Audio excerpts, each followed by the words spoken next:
జీవితంలో మనకు నచ్చిన వాళ్ళతో స్నేహం చేస్తాం. అలాగే మనకు నచ్చిన వాళ్ళని పెళ్లి చేసుకుంటాం.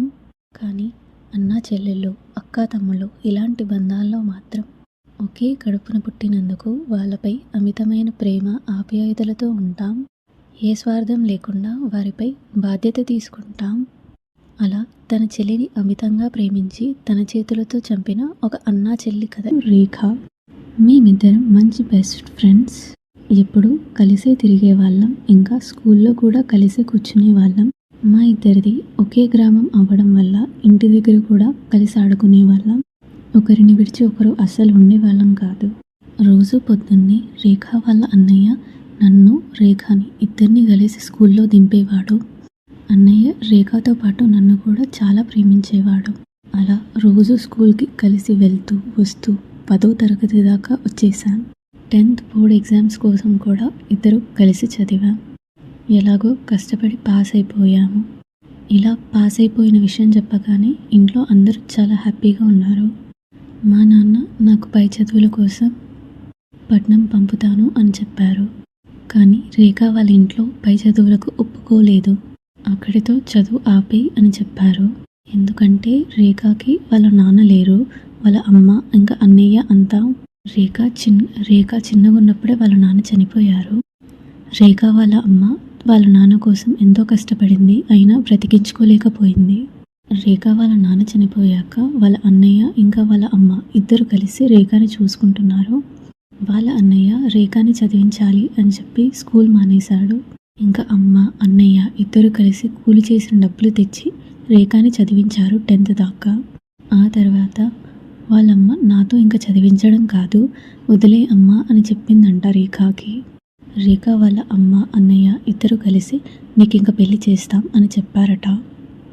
ఇంకా రేఖ ఇంట్లో ఉంటూ ఇంట్లో పనులన్నీ చేసేది. రేఖ వాళ్ళ అన్నయ్యకి రేఖ అంటే చాలా ఇష్టం. ఎప్పుడు రేఖ గురించే ఆలోచించేవాడు. అలా రేఖ కోసం మంచి సంబంధం తెచ్చి పెళ్లి చేయాలి అని చెప్పి ఎన్నో ప్రయత్నాలు చేస్తుండారు. ఇటు నేను మా నాన్నగారు పంపడంతో పట్నంలో వచ్చి చదువుకోవడం మొదలుపెట్టాను. రేఖ ఇంట్లో పనులన్నీ చేసుకుని అలాగే పొలానికి ఆవుల్ని, మేకల్ని తీసుకెళ్ళి వాడికి ఆహారం వేస్తూ ఉండేది, నీళ్లు తాపుతూ ఉండేది.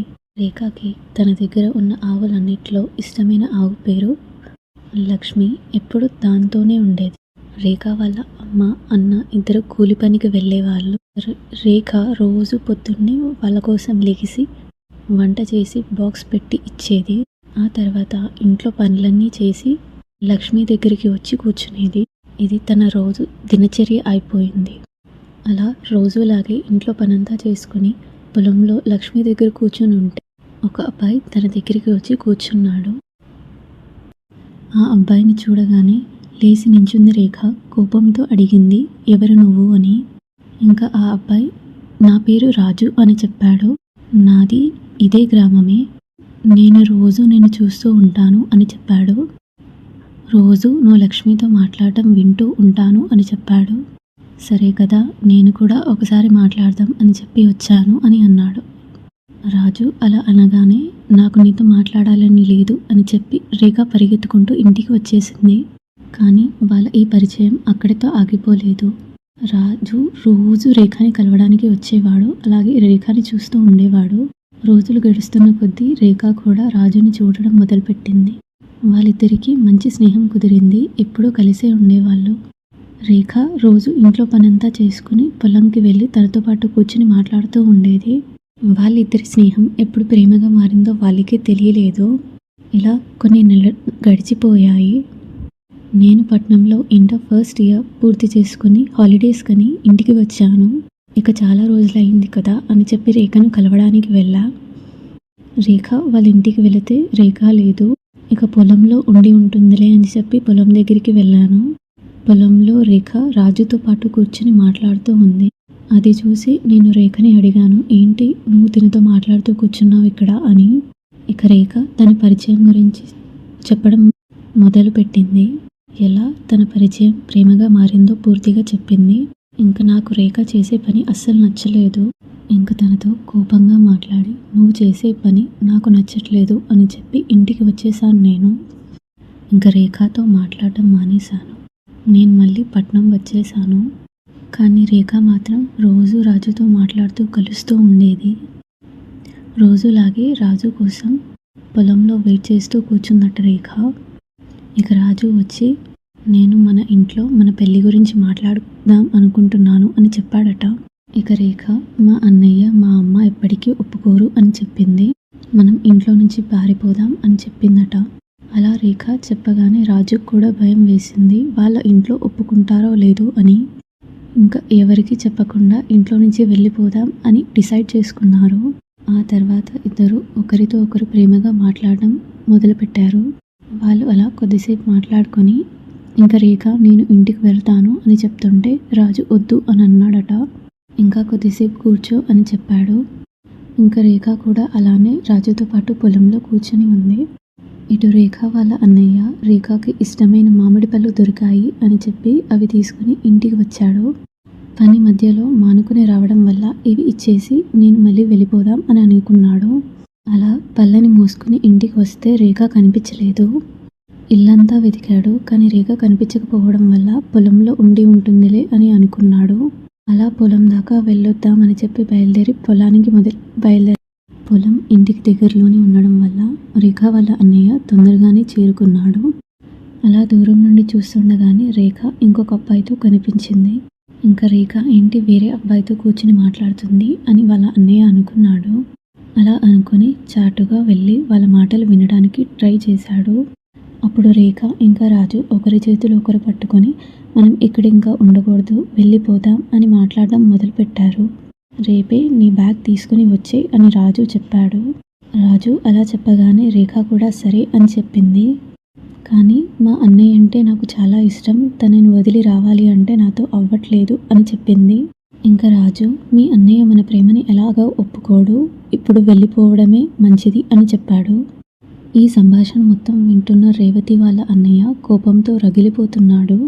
ఇక రాజు నేను వెళ్ళొస్తా అని చెప్పి వెళ్తుండగా రేవతి వాళ్ళ అన్నయ్య వచ్చాడు. వచ్చి రేవతి మీద ఎవరు తిను అని గట్టిగా అరిశాడు. అలా అరవగానే రేవతి భయంతో అన్నయ్య తిను నేను ప్రేమించిన అబ్బాయి అని చెప్పడం మొదలుపెట్టింది. అలా చెప్తుండగానే మధ్యలో ఆపేసి రేవతి వాళ్ళ అన్నయ్య నువ్విక ఆపే అని గట్టిగా తిట్టాడు. ఇక పక్కనే ఉన్న రాజుని కొట్టడం మొదలుపెట్టాడు. రాజుని కొడుతుంటే రేవతి వద్దు అన్నయ్య అని చెప్పి బ్రతిమలాడడం మొదలుపెట్టింది. రాజుని రక్తం వచ్చేలా కొడుతున్నాడు వాళ్ళ అన్నయ్య. ఇక రాజు ఆ దెబ్బల్ని తట్టుకోలేక పారిపోయాడు. ఇక రేవతిని కోపంగా చూస్తూ నేను నీకు ఏం తక్కువ చేశాను, ఎంత ప్రేమగా చూసుకున్నాను, నువ్విదంతా ఎందుకు చేస్తున్నావు అని గట్టిగా అరిశాడు వాళ్ళ అన్నయ్య. అదంతా విని రేవతి నేను తనని ప్రేమించాను అన్నయ్య అని చెప్పి ఏడుస్తూ చెప్తుంది. చెల్లిని అమితంగా ప్రేమించిన రేవతి వాళ్ళ అన్నయ్య ఇదంతా విని సైలెంట్గా ఉండలేకపోయాడు. కోపంలో రేవతిని కొట్టడం మొదలుపెట్టాడు. నొప్పి తట్టుకోలేక బాధతో రేవతి అరవడం మొదలుపెట్టింది. ఎంత అరుస్తున్నా అస్సలు వినిపించుకోకుండా వాళ్ళ అన్నయ్య తనని కొడుతూనే ఉన్నాడు. అలా తనని ఎంత గట్టిగా కొట్టాడో అంటే తను స్పృహ లేకుండా కింద పడిపోయింది. అలా కింద పడిపోయిన రేవతిని చూసి తనే లేస్తుందిలే అని చెప్పి పక్కకు వెళ్ళి కూర్చున్నాడు. ఎంతసేపు అయినా రేవతి లేవకపోవడంతో రేవతి వాళ్ళ అన్నయ్య ఇంక రేవతి దగ్గరికి వెళ్ళి లెగు లెగు అని లేపాడు. రేవతి ఉలుకు పలుకు లేకుండా పడుంది. అలా పడున్న రేవతిని చూసి వాళ్ళ అన్నయ్య గుండెలో భయం మొదలైంది. ఏంటి రేవతి లెగు లెగు అని అరవసాగాడు. ఎంత లేపినా రేవతి అస్సలు లేవడం లేదు. ఇక లేవడం లేదు అని చెప్పి రేవతి వాళ్ళ అన్నయ్య తనని నాడి చెక్ చేశాడు. ఎంత లేపినా లేవకపోవడంతో రేవతి ఇక చనిపోయింది అని నిర్ధారించుకున్నాడు వాళ్ళ అన్నయ్య. ఇంకా ఎంతో అల్లారముద్దుగా పెంచుకున్న నా చెల్లిని నేనే చేతులారా చంపుకున్నాను అని చెప్పి బొరువున గట్టి గట్టిగా అరుస్తున్నాడు. అలా కొద్దిసేపు ఏడ్చి తన చెల్లిని తనే ఎత్తుకున్నాడు. అలా శవాన్ని ఎత్తుకొస్తూ ఉంటే గ్రామంలో ప్రజలంతా వింతగా చూస్తున్నారు. కానీ ఎవరిలోనూ ఉలుకు పలుకు లేదు. ఇక రేవతి వాళ్ళ అన్నయ్య రేవతి శవాన్ని తీసుకొచ్చి వాళ్ళ ఇంటి ముందు వేశాడు. రేవతి వాళ్ళ అమ్మ పరిగెత్తుకుంటూ బయటికి వచ్చింది. ఇక అడిగింది రేవతికి ఏమైంది, అలా ఉలుకు పలుకు లేకుండా పడి ఉంది అని. ఇక రేవతి వాళ్ళ అన్నయ్య నేనే చంపేశాను అని చెప్పాడు. ఎందుకు అని వాళ్ళ అమ్మ అడిగితే ఒక్క మాట కూడా చెప్పలేదు. వాళ్ళ అమ్మ రేవతి శవాన్ని పట్టుకొని బోరున ఏడుస్తుంది. గ్రామంలోని మిగతా వాళ్ళందరూ చూస్తున్నారు, కానీ ఒక్కరు కూడా ఏమీ మాట్లాడడం లేదు. ఇలా జరుగుతుండగా రేవతి వాళ్ళ అన్నయ్య రేవతి అంత్యక్రియల కోసం ఒక్కడే అన్ని ఏర్పాట్లు చేస్తున్నాడు. రేవతి శవదహనం కోసం కట్టెలు మోసుకొని వచ్చాడు. కట్టెల్ని పేర్చాడు. అలాగే ఒక్కడే రేవతి శవాన్ని అంత్యక్రియలు చేశాడు. రేవతి వాళ్ళ అమ్మ ఇంకా గ్రామ ప్రజలు ఎంత అడిగినా కూడా రేవతి వాళ్ళ అన్నయ్య ఒక్క మాట కూడా బయటికి చెప్పలేదు. ఎప్పుడూ మౌనంగానే ఉన్నాడు. రేవతి వాళ్ళ అన్నయ్య కోపం తెలిసిన వాళ్ళందరూ ఇక మనతో కాదు, మనం పోలీసులకు ఫోన్ చేద్దాం అని అన్నారు. అది విన్న రేవతి వాళ్ళ అన్నయ్య ఎవరైనా పోలీసులకు ఫోన్ చేసి చెప్తే ఇక నేను వాళ్ళని కూడా చంపేస్తాను అని బెదిరించాడు. ఈ బెదిరింపులన్నీ విని ఇంకా ఎవరు మొబైల్ ఫోన్ నుండి పోలీసులకు ఫోన్ చేసే ధైర్యం చేయలేదు. కానీ ఇదంతా చూసి తట్టుకోలేని వాళ్ళు ఎవరో పోలీసులకు ఫోన్ చేసి చెప్పారు. ఇక పోలీసులతో నా విషయం గోప్యంగా ఉంచండి అని చెప్పాడట. పోలీసులు రేవతి వాళ్ళ ఇంటికి వచ్చారు. అలా పోలీసులు రావడం చూసి రేవతి వాళ్ళ అన్నయ్య పారిపోయాడు. ఎన్ని రోజులైనా ఇంటికి రాలేదు. రేవతి వాళ్ళ అమ్మ ఒక్కతే ఉండేది. ఈ విషయం మొత్తం నా కళ్ళారా చూశాను నేను. నా బెస్ట్ ఫ్రెండ్ చనిపోవడం నేను అస్సలు తట్టుకోలేకపోయాను. చాలా అంటే చాలా ఏడ్చాను. 1 నెల పాటు ఎవ్వరితో మాట్లాడకుండా నాలో నేనే ఉండేదాన్ని. ఇదంతా చూసి మా నాన్న ఇదంతా సరైనది కాదు, నువ్వు వెళ్ళి చదువుకో అని మళ్ళీ పట్నం పంపారు. నేను పట్నం వచ్చిన తర్వాత కూడా నాకు అలాగే ఉండేది. ఎప్పుడూ రేవతి గురించే ఆలోచించేదాన్ని. ఒకరోజు కాలేజ్ అయిపోయిన తర్వాత హాస్టల్కి వచ్చి పడుకున్నాను. అర్ధరాత్రి ఎవరో పిలిచినట్టు అనిపించింది. లేచి చూస్తే నా ముందు రేవతి నించుని ఉంది. ఇక నేను రేవతి చనిపోయింది అన్న విషయం మర్చిపోయాను. ఇక తనతో మాట్లాడటం మొదలుపెట్టాను. కానీ రేవతి నా వంక కోపంగా చూస్తుండేది. ఎందుకలా చూస్తున్నావు రేవతి అని అడిగాను. నేను చనిపోవడానికి కారణం మా అన్నయ్య నన్ను చంపి నా శవాన్ని మోసుకొస్తుంటే ఎవ్వరూ ఏం మాట్లాడలేదు, నువ్వు కూడా ఏం అడగలేదు అని గట్టిగా నాపై అరుస్తుంది రేవతి. ఆ మాటలు విని నేనేం చేయలేకపోయాను అని ఏడుస్తున్నాను నేను. నా మాటలు ఏడుపు విని నా రూమ్మేట్ లేచింది. ఆ అమ్మాయి నా దగ్గరికి వచ్చి, శశి ఎందుకు ఏడుస్తున్నావు, ఎందుకు అరుస్తున్నావు, ఎవరితో మాట్లాడుతున్నావు అని అడుగుతుంది. ఇక నేను నా బెస్ట్ ఫ్రెండ్ రేవతి ఇక్కడే ఉంది చూడు అని చెప్తున్నానట. నా ముందు ఎవరూ లేకపోవడంతో ఎవరితో మాట్లాడుతున్నానో తెలియక నా రూమ్మేట్ భయపడింది. ఇక వెళ్ళి మా వార్డెన్ని లేపి తీసుకొచ్చింది. ఇదంతా విని మా వార్డెన్ ఏమీ లేదు అని సర్ది చెప్పి పడుకోబెట్టింది నన్ను. ఆ తర్వాత రోజు మా నాన్నని కాలేజ్కి పిలిచి జరిగిన విషయం మొత్తం చెప్పారు. ఇదంతా విని కొన్ని రోజులు ఇంట్లో ఉంటే అంతా సరిపోతుంది అని చెప్పి మా నాన్న నన్ను ఇంటికి తీసుకొచ్చారు. ఇక మా అమ్మ నాన్నతో కొన్ని రోజులు అలా మంచిగా గడిపేశాను. నేను నాతో జరిగిన విషయం మొత్తం మా అమ్మ నాన్నతో చెప్పాను. అది విని తను నీ స్నేహితురాలు కదా, అందుకే నీకు అలా అనిపిస్తుంది అని మా నాన్న నాతో చెప్పారు. ఇక అన్నీ మర్చిపో, బాగా చదువుకో అని చెప్పారు. కానీ నాకు మాత్రం రేవతి అప్పుడప్పుడు కనిపిస్తూనే ఉండేది. ఎప్పుడూ నాతో మాట్లాడుతున్నట్టు అనిపించేది. అలా కొన్ని రోజులు గడిచిపోయాయి. కానీ మా ఊరి ప్రెసిడెంట్ ఒకరోజు పంచాయతీ పెట్టారు. ఆ పంచాయతీలో నేను రేవతిని చూశాను, రేవతి నాతో మాట్లాడింది అని చెప్పారు. ప్రెసిడెంట్ అలా చెప్పడంతో రేవతిని చూసి రేవతితో మాట్లాడిన వాళ్ళు ఇంకొందరు బయటకొచ్చారు. ప్రెసిడెంట్ గారు, నేను నిన్న రాత్రి నా పని పూర్తి చేసుకొని గ్రామంలోకి వస్తుండగా రేవతి వాళ్ళ పొలం దగ్గర నాకేదో వింత వింత శబ్దాలు వినిపించాయి. ఆ శబ్దాలు విని నేను అటు ఇటు చూస్తున్నాను. ఎవ్వరూ కనిపించలేదు. హఠాత్తుగా నా ముందు భయంకరమైన రూపంతో రేవతి వచ్చి నించుంది. అది చూసి నేను భయపడిపోయాను. కానీ ఏం మాట్లాడలేకపోయాను. నా శరీరం నా ఆధీనంలో అస్సలు లేదు. రేవతి నాతో గట్టిగా మాట్లాడుతూ, అరుస్తూ, ఏడుస్తూ ఇలా అన్నది, ప్రెసిడెంట్ గారు, మీరు అందరికీ న్యాయం చెప్తారు, మరి నాకెందుకు న్యాయం చేయలేదు అని అడిగింది. నేను ప్రేమించడం తప్ప అని అడిగింది. వేరే కులం వాళ్ళని ప్రేమిస్తే ఇలా చంపేస్తారా అని అడిగింది.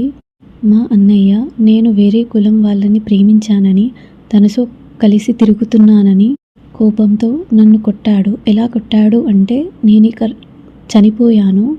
నా శవాన్ని మోసుకుని ఇంటికి వచ్చాడు. తనే చంపానని కూడా ఒప్పుకున్నాడు. అయినా ఒక్కరు కూడా ఏం మాట్లాడలేదు. ఎందుకు ప్రేమిస్తే ఇలా చంపేస్తారా అని గట్టిగా అరుస్తూ అడిగింది. కానీ నేనేం మాట్లాడలేకపోయాను.